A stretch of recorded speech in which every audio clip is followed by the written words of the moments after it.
my name is Kim Laube, and I work for Lutheran Family Service as the Life Ministries Director.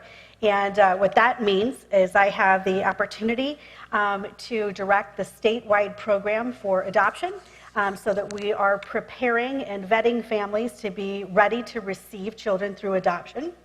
I also take care of the statewide pregnancy counseling program with a team of individuals that we help women in crisis pregnancies throughout Iowa make a determination for parenting or the placement for adoption. And then lastly, my role includes being a voice in the public square. And sometimes that simply means talking about and advocating for, in a situation just like this today, about embryo adoption, or perhaps it's physician-assisted suicide. But oftentimes it also means being a voice in the public square up at our state house and working on a variety of legislation in Iowa.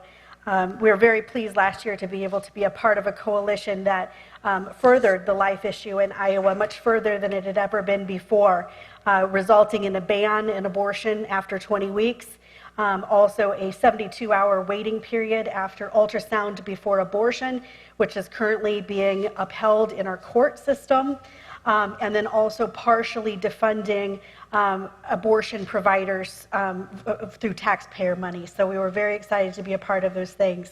But today I am here to address you about embryo adoption and about embryo rescue through adoption.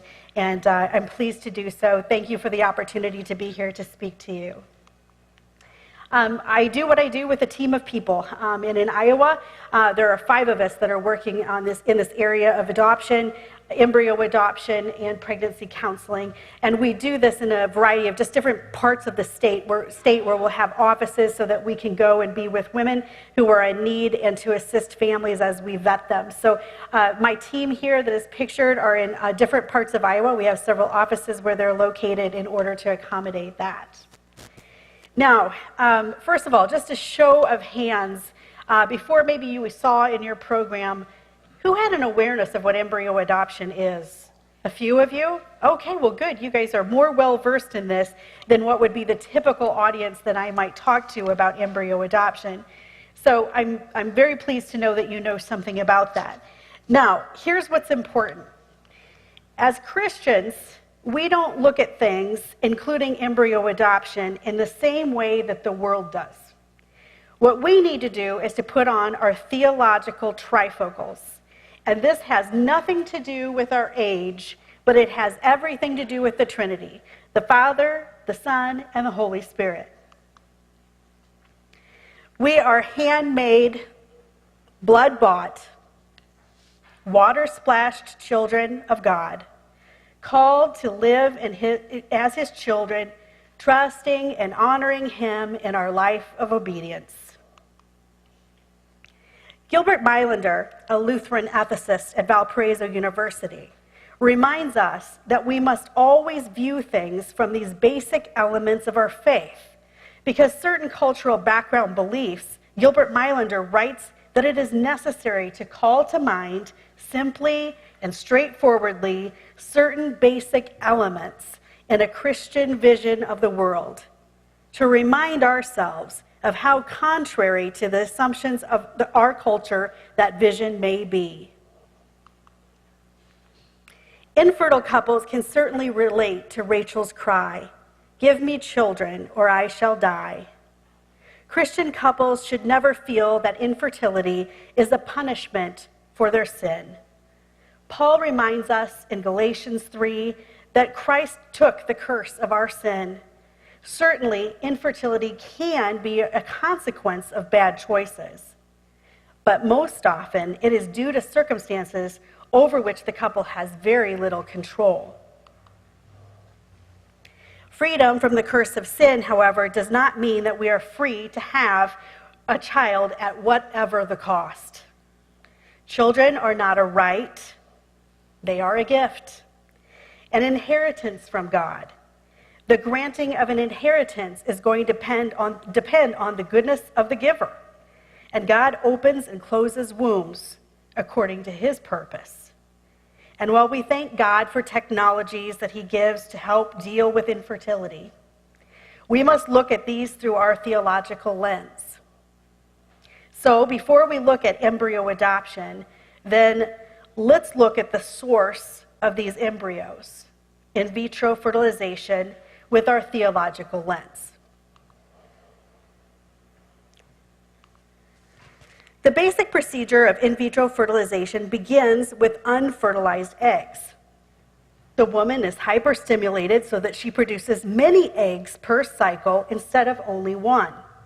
The eggs are placed in a petri dish full of sperm, and please note that this allows for the use of donor eggs or donor sperm.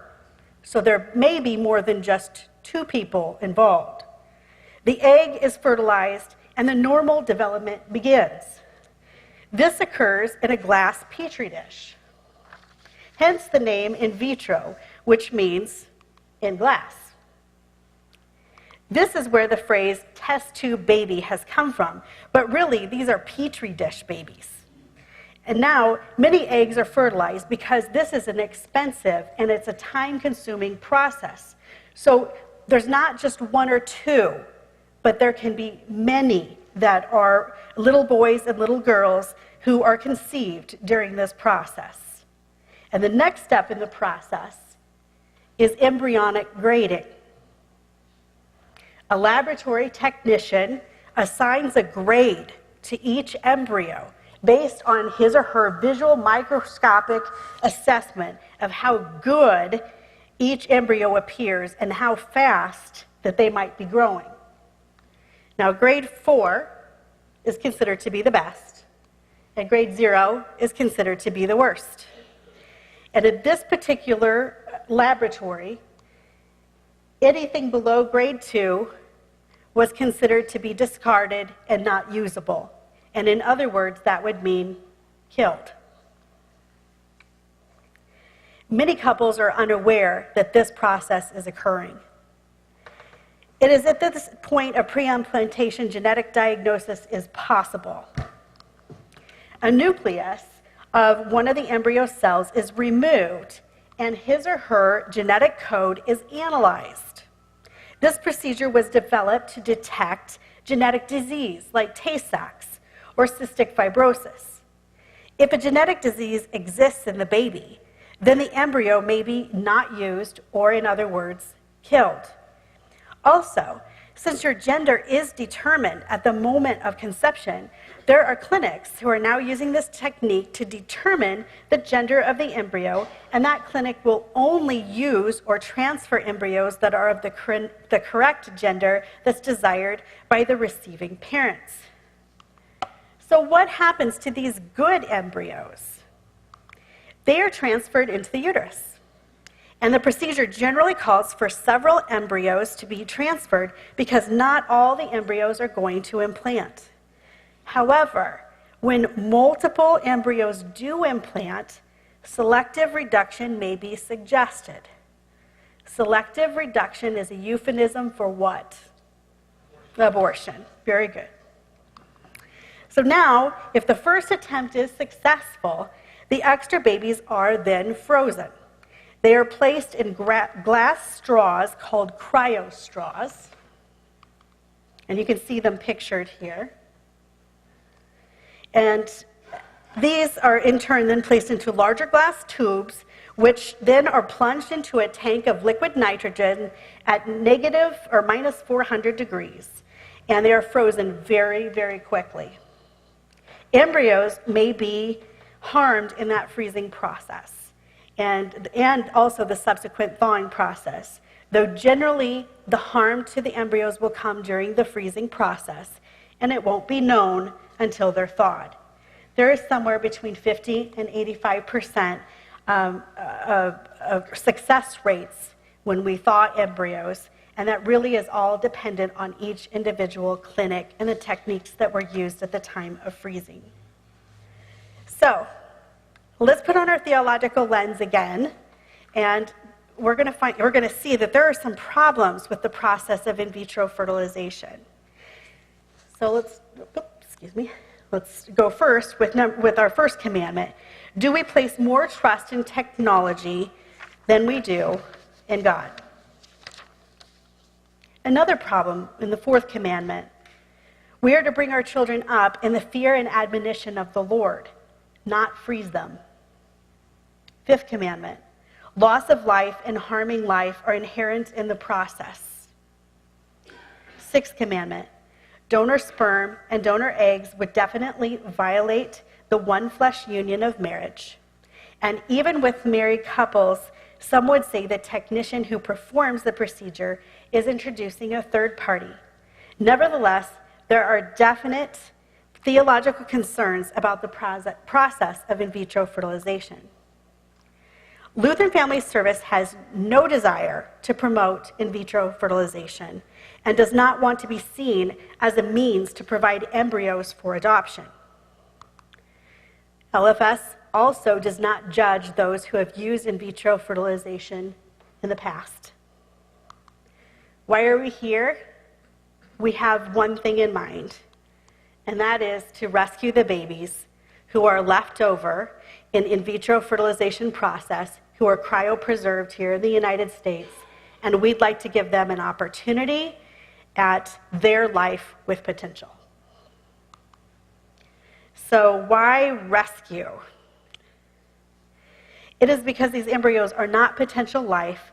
They are not just some grouping of cells, but they are rather life with potential. Remember, adoption is how God rescued us from our imprisonment of sin. He has only one only begotten Son, and all the rest of us are adopted. Adoption seems to be a very fitting way to rescue. And it is important to remember how Jesus came to rescue us. He came as an embryo. And we often read in Luke 1:31 at Christmas time, but there are two events in that verse. You will conceive and bear a son. And before Jesus was that babe in Bethlehem, he was an embryo in Mary's fallopian tube. If this were Mary's fallopian tube, all we need to do is to remove the fertilization part and add in the Holy Spirit. This is when the Word became flesh and dwelt among us. From this point on, Jesus developed just like we all do, except his conception, his development, and his birth were all holy. And to rescue us, he took our place from the very beginning. And what a great value that this gives to all embryos and to all life. So let's take a quick look at the deployment of this life with potential in the womb. This picture is from the very moment of conception, where you'll see the two nuclei coming together, and you see the bumps in the middle. Here are all of your DNA code. And you were you from the very, very beginning, whether you were blonde, blue-eyed, male, female, short, tall. All of those things were already decided from that very moment. All that needed to happen was for you to have an opportunity to grow.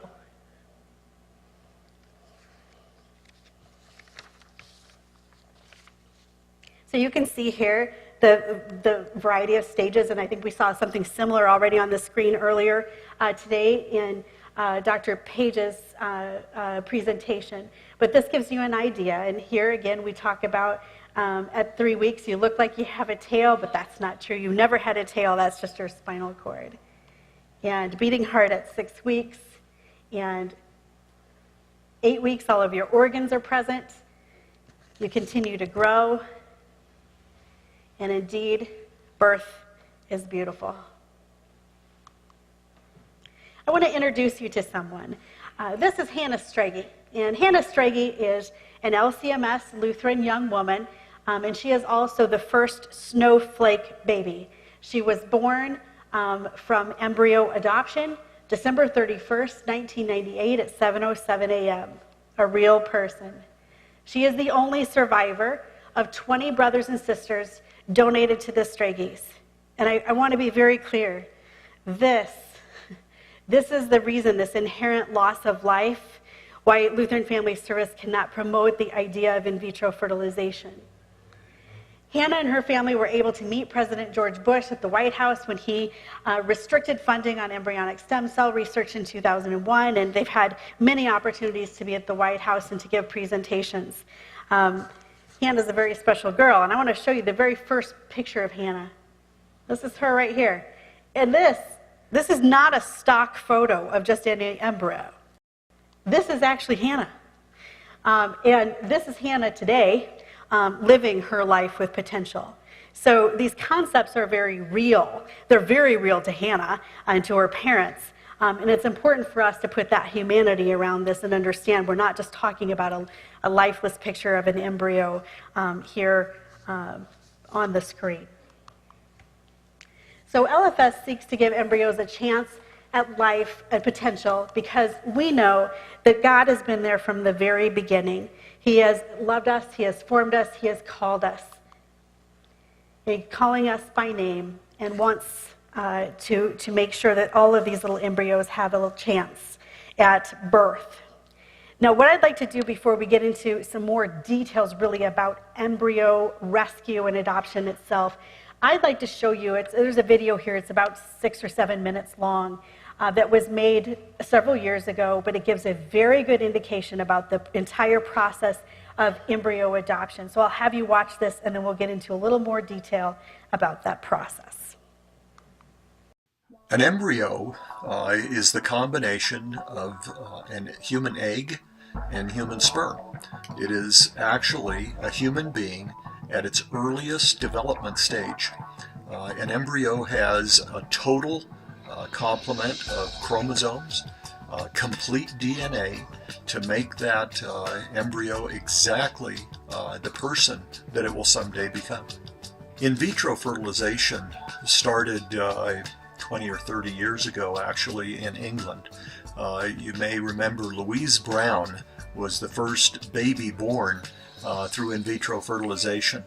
When couples go through IVF, they extract eggs from the woman and put those eggs in a petri dish, and sometimes they'll extract 3 or 4 eggs, sometimes 20 or 30 eggs, and then they will add sperm either from the husband or from a donor and allow those sperm to penetrate the eggs, creating embryos.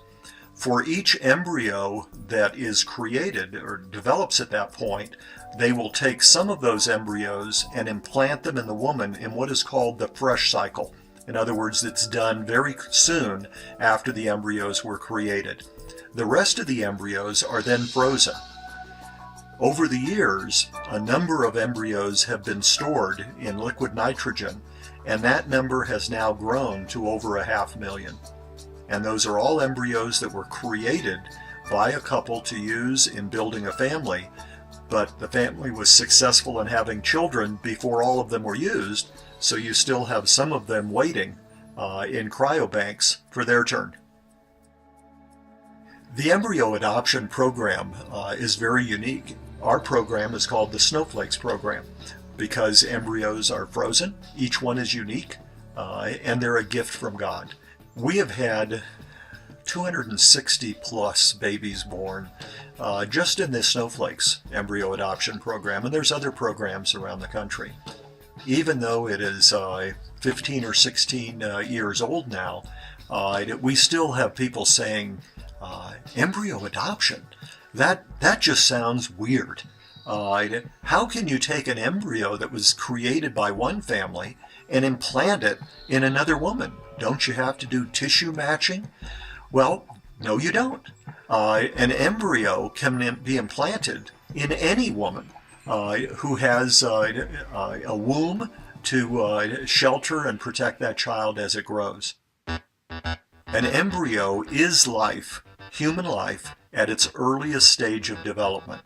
The real question is, at what stage does that life deserve and have special protection under the law? The family that creates embryos make the decision as to what is going to happen to the embryos. They're the owners. The law in the United States really treats those parents as owners and the embryos as property, although the courts have said that it's property with very special attributes and deserving of great respect. The Family that is transferring the embryo to the adopting parents does not receive any compensation at all. They are not paid past storage bills. They're not paid a prorated share of what it costs to create those embryos. So they truly donate the embryos to the adopting family. Once an embryo has been implanted into a woman and she gives birth to the child, under the law, she is presumed to be the mother of the child. In addition to that, the husband, if she is married, is presumed to be the father. Many people ask how long an embryo can be frozen and still have a chance at surviving the thaw and being successfully transferred to a woman and being born. You may have embryos that were created and implanted in a woman in what we call the fresh cycle, and a child resulted from that transfer, while the rest of the embryos were frozen. And 20 years later, and we've had them up to 20 years, the embryos are thawed, implanted in the adopting mother. She becomes pregnant and gives birth to a child that is 20 years younger than that child's genetic sibling that was created at exactly the same time. Some people may say that maybe the child's going to be born with frostbite, or are they going to have premature gray hair since they're so much older? But the truth is that we measure the age of the child based on the development of the child to the point of birth, and then they start at zero. So as long as they're able to use a protectant that keeps the moisture and crystallization away from the embryo, in reality there could be an indefinite shelf life, which is maybe an inappropriate term to use with human beings, but it is what they use when they have the embryos in a liquid nitrogen tank. Families that are donating their embryos set the criteria for the recipients of the embryos, the adopting family. And they may say that they want a family that doesn't have other children, or they may want a family that is the same religion that they are, or they may want a family that looks like them. And the same thing applies to the adopting parents. The adopting parents say they want to adopt embryos that are going to look like them, that maybe have the same hair color, the same eyes, and so forth. Well, we know genetically there's no guarantee of what a child is going to look like. So the most you can do is try to maximize your chances. And of course they can't determine what the sex is going to be. So they're going to have a boy or a girl as the child is born. As human beings, we want control. I mean, we all want to be able to make all the decisions and control all the factors that affect our lives. But in the final analysis, man plans and God creates.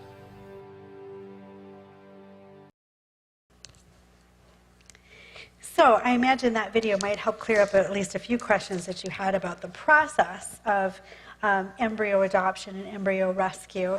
And we'll get into a few more details now about it. So first, I want you to imagine that you're a family that might have gone through in vitro fertilization, a couple they had a desire to grow their family and made a decision to do this. And perhaps many embryos were conceived on that day. And the family has now a good quiver full of children, and they have embryos that remain, and perhaps even, there can be all sorts of scenarios, but perhaps one of the spouses has now died, and there are embryos that remain cryopreserved. And now what do we do? And that's the quandary, that's the problem. So here are the choices that a couple may have, and they may not always have this choice. Keeping them frozen indefinitely might be an option that they have if they're at the right, those embryos are in the right location. If they're in some particular fertility clinics, they may have decisions that have to be made after a year or after 2 years, or other obligations that need to be met for that particular clinic. But it would be a possibility of maybe leaving them frozen forever. Surrendering them for scientific research would mean that they are thawed, they are examined, and in the end, they will perish. You could also forego the scientific research and just allow them to die, thaw them and allow them to die. But none of these options are really life-affirming options for those little boy and little girl embryos.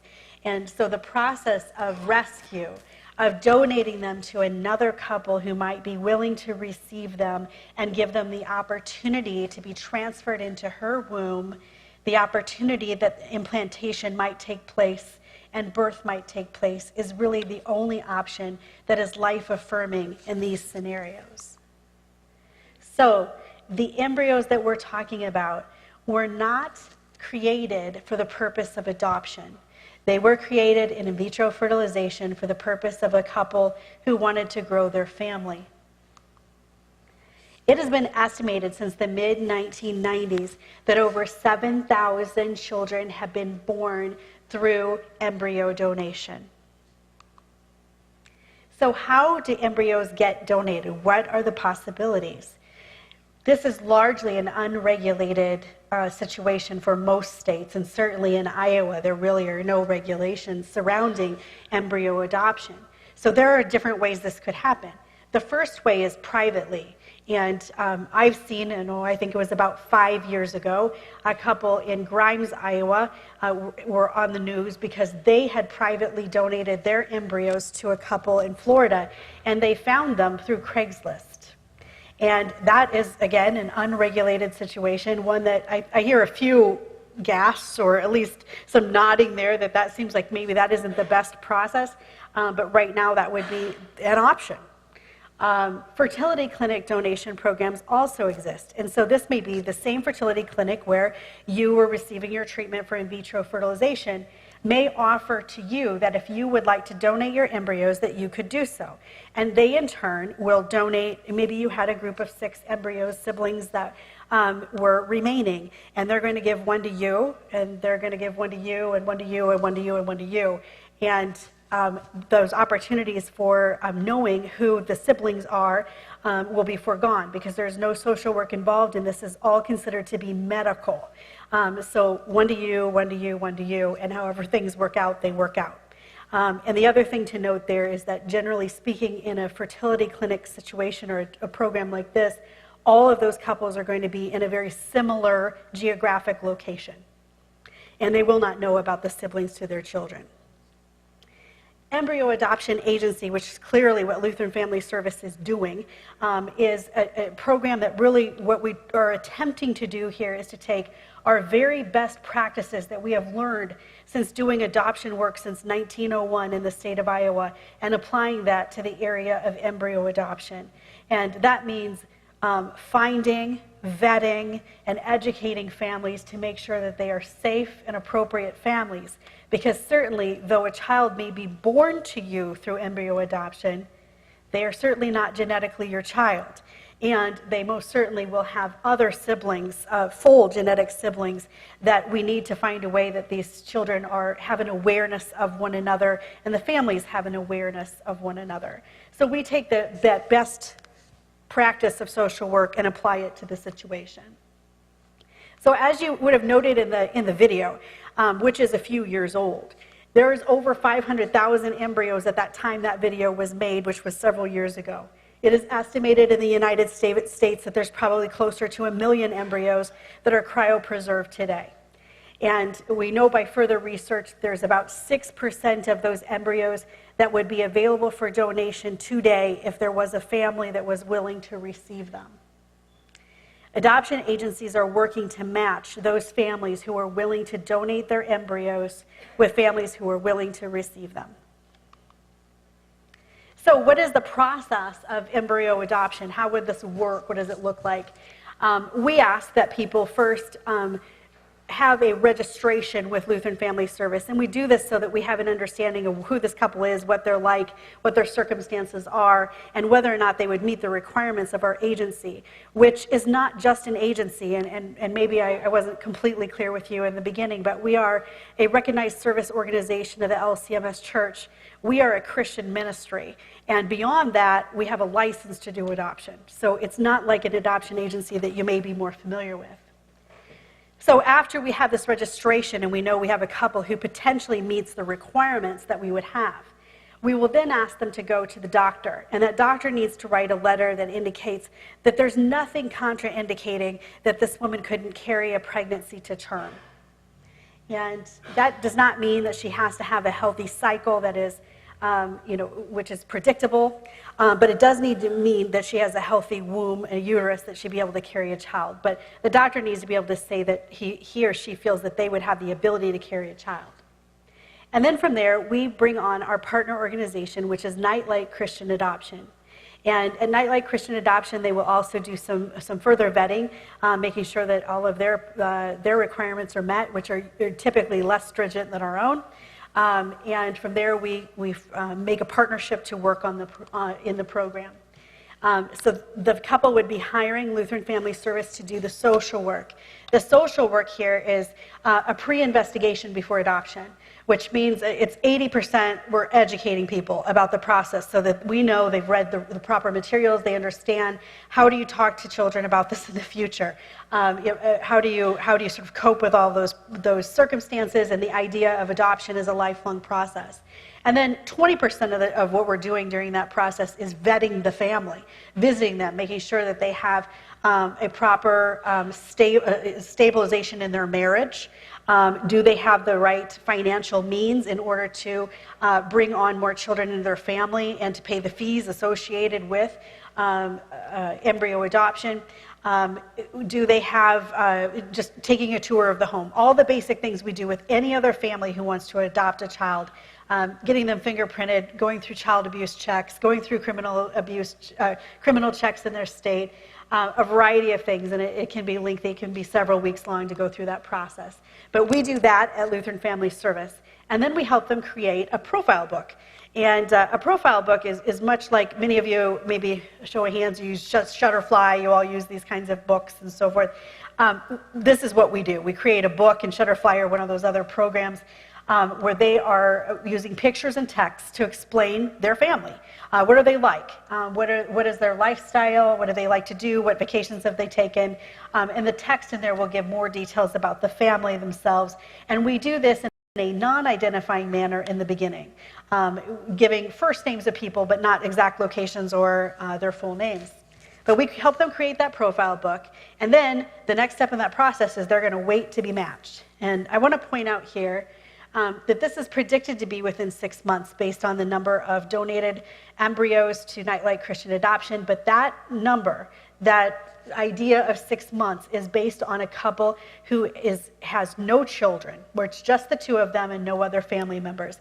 As we have additional family members, we potentially will have an additional wait because this is a mutual process where I'm going to use some terms that are not very pro-life, but the owners of the embryos are the ones who are going to decide what kind of family they want to potentially donate their embryos to. So maybe they said they need to be a certain religion, or they want to have them live in a certain part of the country, or who knows what kind of thing they have. But whatever their stipulations are, the agency is going to look at profile books of people who match that idea, and they will send those profile books to that couple that conceived those embryos. They will go through them and make a determination of who would they consider. And then from there, if you were chosen, their profile book and all the medical history of that embryo sibling group set is going to come to you for you to determine as a couple whether or not you would accept that embryo set. So that's how that process works. And it likely would be longer for a couple if they had children already in the home. So Snowflake's role in embryo adoption, first of all, as I just described, they are matching clients with genetic parents who have embryos to donate, and that's a mutual selection process. And they're going to assist couples with communication. And this is a spectrum, if you think of this, about how open a couple might want to be. But at the very least, the agency knows where all of the siblings are and where the remaining embryos are, and are able to communicate with the families. So for some families, that might mean that we would like to have a letter and a picture if a child is born from the sibling set of embryos that we donated to you. Other families might say, we'd really love to have a visit in the future if you're open to that when the kids are old enough and that we are all able to understand what's going on. But it really can be a spectrum. And they are going to manage all of the legal transactions, which in this case are a property transfer. And I'll explain that more in just a few minutes. They will also manage the shipping of those embryos to the fertility clinic where the donating parents are in order to prepare for transfers. So what does Lutheran Family Service do? We're going to, first of all, make sure about eligibility. And again, because we're a Christian ministry, our eligibility is going to be a little bit different than what would typically be done in a home study. Typically, a home study would say good mental, emotional, and physical health, and there's lots of stipulations to that in the Iowa State Code. But the Iowa State Code does not say that they need to be a male-female couple married for at least 3 years. That's our stipulation as being a Christian ministry as to where we're willing to place children. And we want them to be active members of a Christian congregation. They do not necessarily have to be Lutheran, but they must be Christian by our standard. And so those are really the areas of the Christian ministry that we do. We'll complete the home study, which includes the training and education. We'll go ahead and help them with the profile book, and then we have just ongoing guidance throughout the process because we're the ones that are here in this case in Iowa with them, and this other agency is out in California. So embryo adoption, I imagine you might wonder, well, how much does this cost? This is really one of the least expensive adoption costs when you were to line this up with domestic infant adoption or international adoption, but there certainly are fees that are involved. And you probably recall in the video saying that that couple who conceived those children are not and cannot be paid anything from the family who is receiving them. So there's nothing that goes back to that family. It truly is a donation on their part. But as you can see, there is social work involved in the idea of adoption, and there's also certainly medical work that's involved in this process as well. So here's how it lines up. Lutheran Family Service takes $2,600 to do a home study. That is the same amount of money that we do for domestic infant adoption or international adoption, no difference. Snowflake's program fee is $8,000. And then each frozen embryo transfer is going to be somewhere between $2,500 and $5,000 to pay the doctor to do so. And so if you have a sibling set of 6 or 7 and you're planning multiple transfers because you're hoping for multiple children to be born to your family, each time that transfer happens, this fee would be repeated. So it's important to note that. The estimate or total expense would be $13,000 to $16,000 for embryo adoption. So I mentioned to you earlier about the legal process, and it was noted in the video as well. This legal process is, embryos are not considered to be people in the United States. They are considered to be property. So it will be property law that's going to govern how this works. And so embryos, the ownership is going to be transferred by a legal contract. There's not a judge involved. There's not a court hearing that's involved. It's going to be a legal contract drawn up by, in this case, Nightlight is responsible for that piece of it.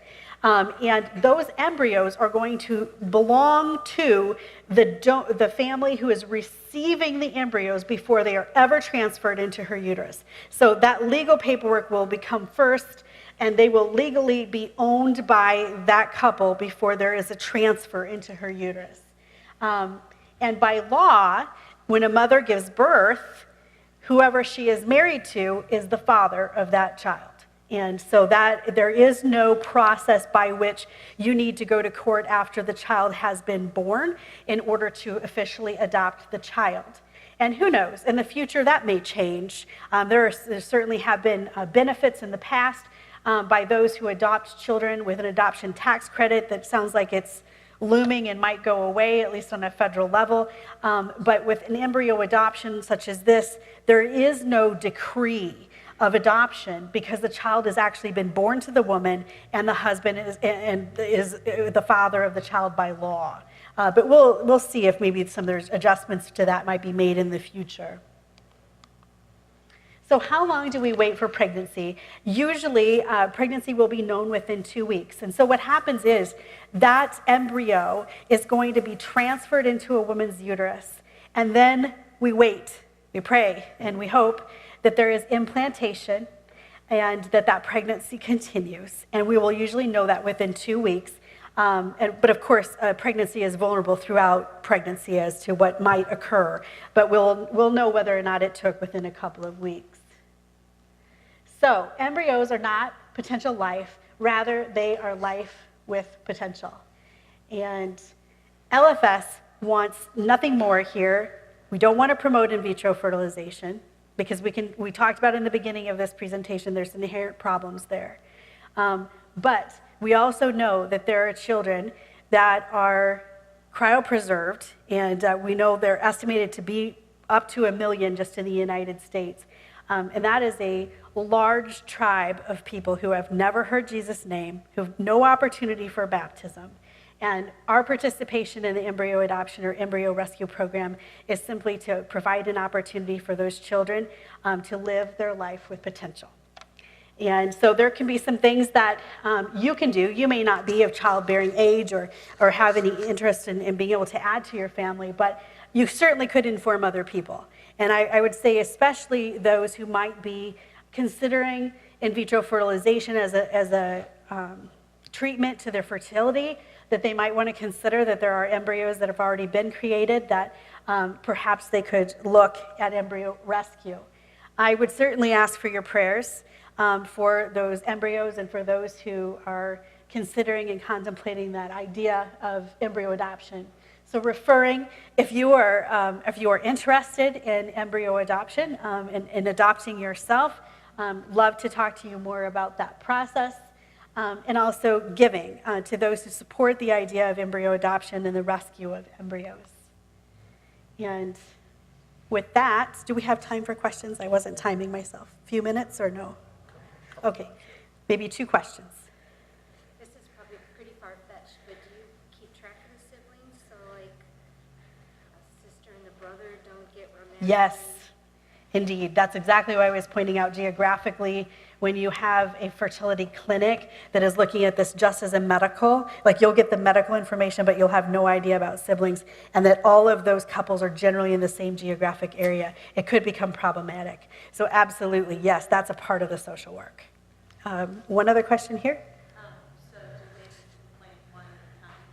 It will depend upon the doctor on how many they would implant, but generally speaking, one at a time has been what has been pretty consistent in Iowa with the programs that we've seen at the University of Iowa, but it will be a clinic-by-clinic decision and one that the family needs to make as well. But understand that there is education that goes along with that family. So if we were to tell them, well, here's the deal.